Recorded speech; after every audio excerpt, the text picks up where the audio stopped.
Well then, a few notable things occurred on this show that should be discussed, or perhaps maybe they even need to be unpacked. So that being said, let's get started. I'm John Renton with my review of New Japan Pro Wrestling's Burning Spirit event for September 25th, 2022. Let me know your thoughts on this show in the comments, please. A few quick notes. I didn't review the rest of the Burning Spirit tour before this because, honestly, I've been kind of burned out on New Japan. Wanted to take a bit of a break, and also I was working a whole lot. So even though the cards looked okay, they didn't look like anything I needed to review. But this, well, is putting the final finishing touches on the Royal Quest Night 1 and 2 cards that I will be reviewing at some point next weekend. I don't know if I'm going to order it on Fight or just wait for the VOD on New Japan World. We will see. And also, there's the Declaration of Power event, I believe, that's on October 10th.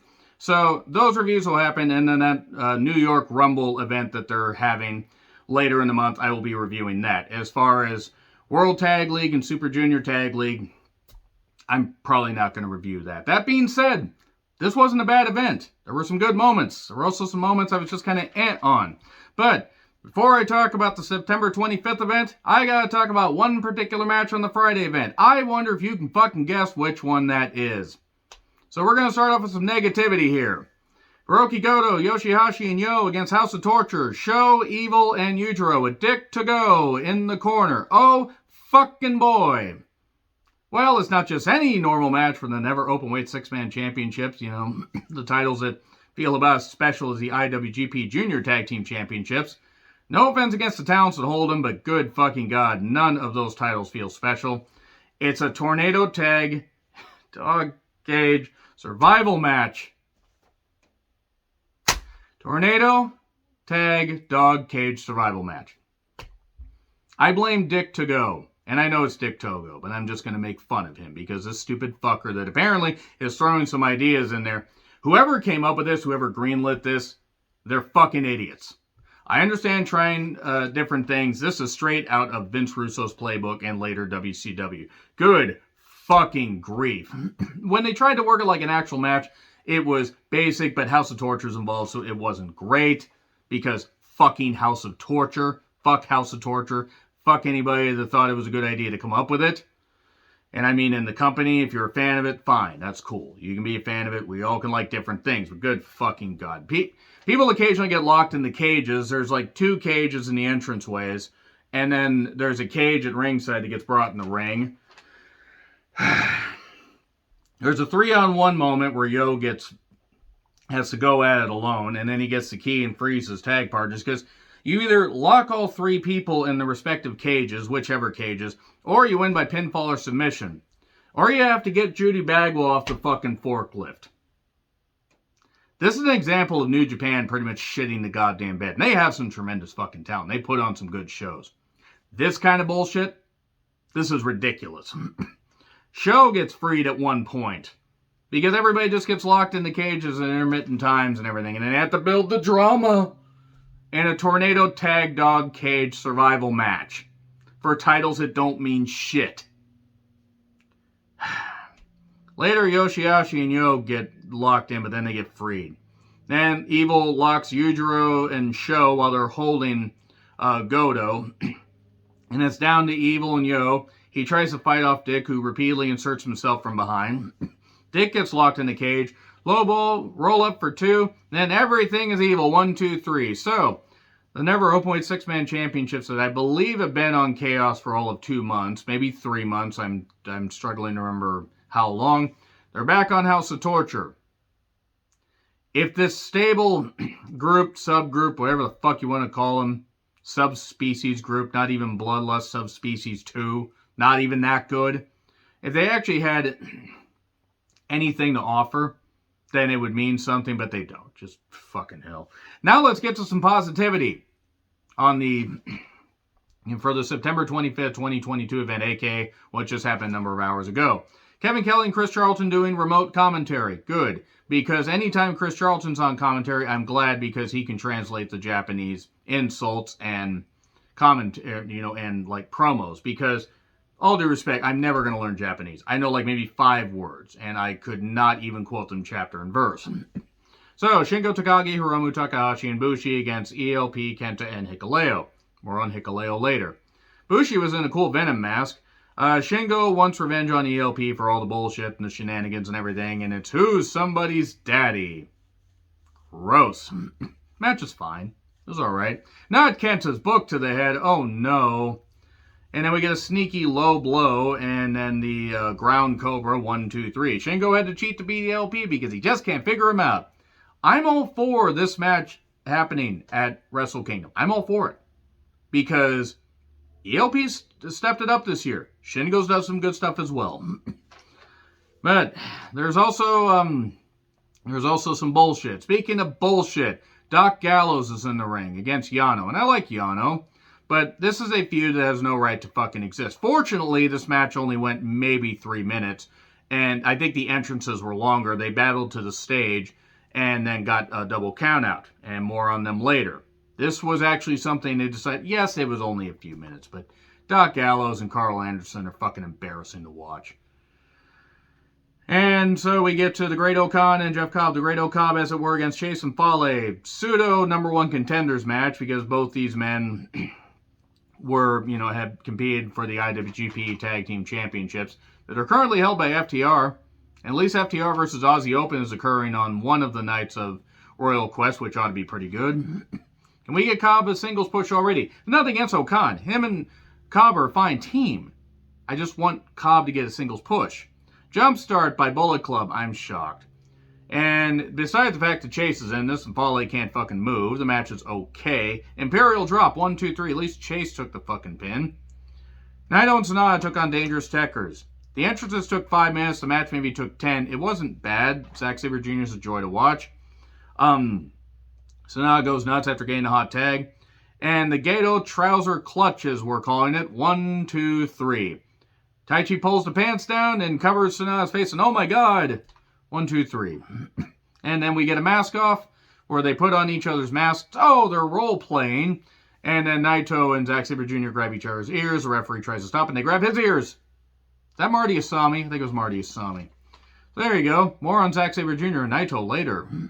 Okada, Makabe, and Hanma, who should not be in the fucking ring anymore. Hanma, he shouldn't. It fucking looks painful for him to move. Against Jonah, Shane Haste, and Bad Dude Tito. Match was okay, and more Jonah and Okada. I'm all for it. I believe they're competing at that Declaration of Power event, which should be good. Okada is obviously going to win. Nothing against Jonah. That big moment of him winning in G1. Please stay in New Japan, Jonah. Please. You could earn a very good living, and also you wouldn't get lost in a fucking shuffle going back to where he was. So we get a splash on Hanma, 1, 2, 3. I cringed because I was like, wow, they're going to be able to scrape Hanma off the mat. So then we get Tama Tonga and Jado against Jay and Ishimori. This is hype for Tama Tonga and Jay White. I believe they're competing at the Declaration of Power event as well. Obviously, Jay White's going to win because Tama knocked Jay out of contention in the G1. And about 10 minutes later, Jado taps out to the Bone Lock. And that's all I have to say about that. I know some people that are Jay White fans think that I hate him. I don't hate him. I just find him boring. That's honestly it. He's safe in the ring. He's very good in the ring. His matches all blend together for me. That's all I have to say about that. You take that however you want. So, Taguchi and Master Wato against TJP and Francisco Akira. IWGP Junior Tag Match. The entrances took 6 minutes. Look, I understand they want to do the cool entrances. They want to do all that. But I've realized entrances at times can almost be a mood killer. There's such a thing as maybe speeding it up a little bit. And this goes for multiple companies, not just New Japan. It was fine. There was a huge German suplex by Wato to Akira. That was good. Akira's good. TJP's a fucking idiot, but he's not bad in the ring. Melee and ankle lock, and then Wato got spiked because TJP's either he didn't get him up enough or he just didn't care. And then we get a cutter off the top, 1, 2, 3. So Akira and TJP retain the tag championships. All right. Tanahashi took on Carl Anderson for the Never Openweight Championship. Doc Gallows was in Anderson's corner. Entrances and stuff took 7 minutes. I hate noting this stuff, but I'm starting to notice that's why I don't watch this stuff live anymore. I need to skip some of this stuff. You just skip the entrances. And it's cool to hear some of these themes, not so much Carl Anderson, who him and Doc Gallows go back to WWE. I wouldn't fucking miss them. I didn't care when they were in WWE, so that's all I gotta say. Anderson has just totally shit the bed. He doesn't care anymore. Tana has that iron will, but he's almost done. There's a nice scorpion. Anderson was selling his knee. Doc interferes. Yano attacks him. Told you there's more on Yano and Doc. High fly flow stop with the knees. And then a gun stun for 3. Oh boy, Carl Anderson retains the championship. Maybe it'll be good. Except never openly championship. It meant something when they actually put it on Tana. Well, actually on Shingo and then on Tana. And then it kind of just seemingly gave up. And also it didn't help that Jay White had it for a while. And because he was in Impact and not a lot of people were watching Impact, nobody really cared. But Hikuleo comes down after Jay and Gato. Well, Jay was there, and I believe Gato was there at ringside. Hard to tell. He's so fucking short. He could walk under the top rope or the bottom rope. Even he could walk under the fucking ring without ducking, basically. And Jay and the Anderson and Gallows beat down Tana and Yano, and then Tama Tonga shows up, and he's like, "Here, haha, I'm gonna beat you up." And then here's Hikuleo, the big old tree trunk. Well, big old tree. And then he just stares down Tama. And Jay's like, "Ha, he's my family now." And then Hikuleo's like, "No," boom. And then throws him into Tama for the gun stun. Blood is thicker than the club. Also, blood on blood thinners is thicker than the club and also more useful. No, I don't like the Bullet Club. I know people don't like to hear that, but too bad. So, blood is thicker than money, I believe, is what Chris Charlton or Kevin Kelly said. And it looks like we might get double champs. Look, Hikuleo's more likely to become the Never Openweight champion than Tama Tonga is to become the IWGP Heavyweight Championship. Not that I'm, or gain the IWGP Heavyweight Championship. Not that I'm upset at the prospect of Tama Tonga winning it. He's just not going to. Not yet, at least. Because Jay White's going to go into the Wrestle Kingdom main event as champion. I would be floored if they didn't do that. David Finlay against Will Ospreay, U.S. Championship match. One thing I want to say. I've said before, I'll say again, I'm not a fan of Ospreay outside the ring. That being said, the guy can go. When he's with the right people, he can go. Him and Finlay tore the fucking house down. Good shit. Very good shit. David Finlay was made to look like an absolute killer and a beast. And the only time that any interference, so to speak, happened was when Ospreay dislocated his finger and Gideon Gray, is he one member of Aussie Open? I'm actually not totally sure. I think he is. I haven't been able to pay that much attention to Aussie Open. Answers in the comments, please. Not trying to be a dick. He dislocated his finger and taped up and popped back into place and stuff like that. Look, they started hot, did some good stuff, and then they broke 2 tables out. And I'm like, okay, here we go. Yeah, they waited a while to do the tables, but I despair when I see tables and furniture brought out, no matter what company, because it's overdone. They got in, did some more good stuff. And there was a shillelagh at one point in Ospreay's ribs and hand, just boom, bashed that and everything. Dislocated finger, all that. He's just all beat up. And we get an acid drop. I am the table, because the table didn't break, and then the powerbomb through both of them.